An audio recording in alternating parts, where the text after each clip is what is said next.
Hello everyone, welcome back to my channel. This is Anuradha and I welcome you to my channel after a very long gap where I hadn't made any styling video for so long due to some reasons, due to some personal reasons. So here I am with my styling video after a long period. So let's get started. सो मैं ये video इसलिए बना रही हूँ क्योंकि मैं बहुत दिनों से बनाना चाहती थी ये वाला वीडियो कि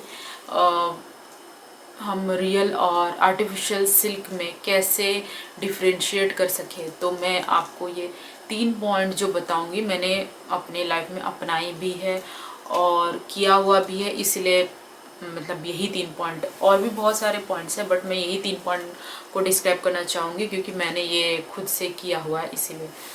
सो उससे पहले अपने वीडियो की तरफ बढ़ने से पहले मैं आपको बता दूं कि मैंने खंडवा संबलपुरी सिल्क साड़ी पहनी हुई है और ये हमारी उड़ीसा स्टेट की खासियत है।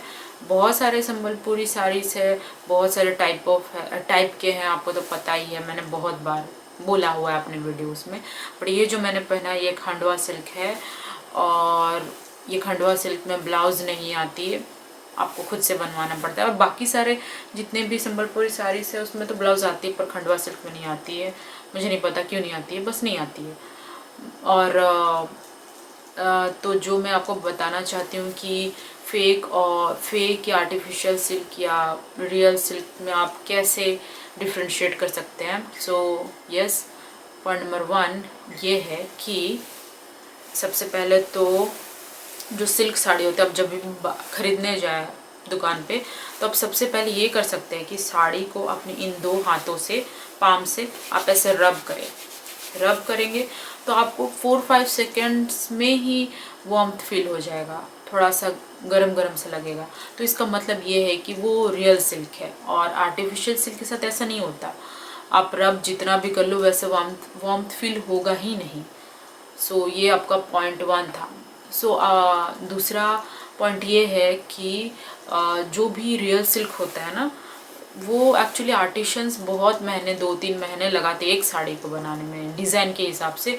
सो वो हैंड वूवन होता है, तो वो हैंड वूवन करते हैं और वो जो भी सिल्क है वो जब वो बुनते हैं तो वो गांठ रह जाता है, कुछ सूता का गांठ रह जाता है या समथिंग। आप देखेंगे साड़ी में थोड़ा टेक्सचर जो है पूरा स्मूथ नहीं रहता, वो आप देखेंगे कहीं थोड़ा सा गार सा है, कहीं गांठ पड़ गया है थ्रेड का, वैसा रहता है। पूरा साड़ी भर में थोड़ा थोड़ा छोटा मोटा रहेगा क्योंकि वो हैंड वूवन रहता है और काफ़ी टाइम भी लगता है बनाने में।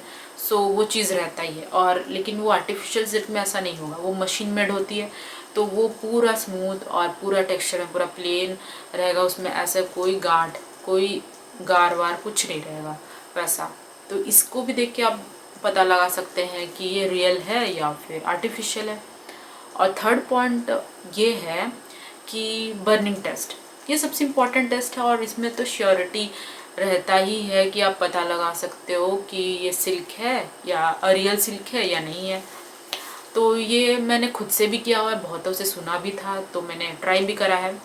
तो आप क्या करेंगे, अगर सपोज़ आप कोई भी सिल्क साड़ी के 1-2 थ्रेड ले लीजिए, या फिर जब आप ब्लाउज़ के लिए काटते हैं, ब्लाउज़ निकालने के लिए काटते हैं साड़ी से, तो उसका तो कुछ थ्रेड का पार्ट गिरता है, निकलता है।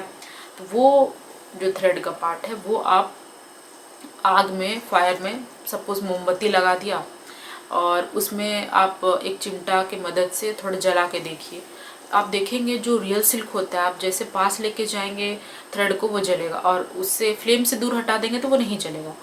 और और ये भी है कि जब आप वो जल के ब्लैक जैसा कोल जैसा हो जाएगा, उसके बाद वो लम्स जैसा हो जाएगा, लेकिन आप जब उसे ऐसे रब करेंगे तो ऊपर ऐश की तरह हो जाएगा, पूरा पाउडरी फॉर्म हो जाएगा, तो मतलब वो रियल सिल्क है।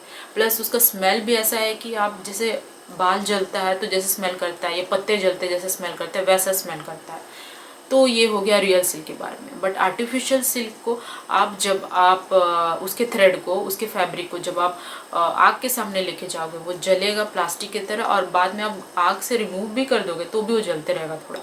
तो एज इन वो प्लास्टिक जैसा स्मेल भी करता है जब वो जलता है तो, और उसमें भी वो काला काला जल के जैसे काला हो जाता है कोई भी चीज़, कपड़ा या समथिंग लाइक दैट, और बट वो लम्स की तरह वो भी फॉर्म हो जाता है बट हार्ड हो जाता है। आप उसको रब करेंगे ना वैसे स्मोकी, सॉरी स्मोकी बोल रही हूँ, आप जब उसे रब करेंगे ऐसे टच करेंगे तो वो ऐसे पाउडरी ऐश फॉर्म में नहीं आएगा, वो हार्ड जैसा ही हो जाएगा जैसे प्लास्टिक हो जाता है। तो ये इसका मतलब वो आर्टिफिशियल सिल्क है। सो ये 3 पॉइंट ही मैं आपको बताना चाहती थी कि आप कैसे डिफ्रेंशिएट कर सकते हैं एक रियल सिल्क में और एक आर्टिफिशियल सिल्क में। और भी कुछ पॉइंट्स है बट मुझे लगता है ये 3 पॉइंट्स ही सबसे इजी और अच्छा है आपको ये पता लगाने में कि कौन सा रियल है और कौन सा रियल नहीं है। सो बस आज का वीडियो इतना ही, और मिलती हूँ आपको मैं नेक्स्ट वीडियो में with more interesting topics about silks और सिल्क साड़ीज़ और उसके ही रिलेटेड चीज़ें मैं बताऊँगी। So thank you for watching and please comment in the comment section below आपको ये जो भी मैंने जो बताया इन्फॉर्मेशन कितना इन्फॉर्मेटिव था आपके लिए। सो बाय बाय, टेक केयर।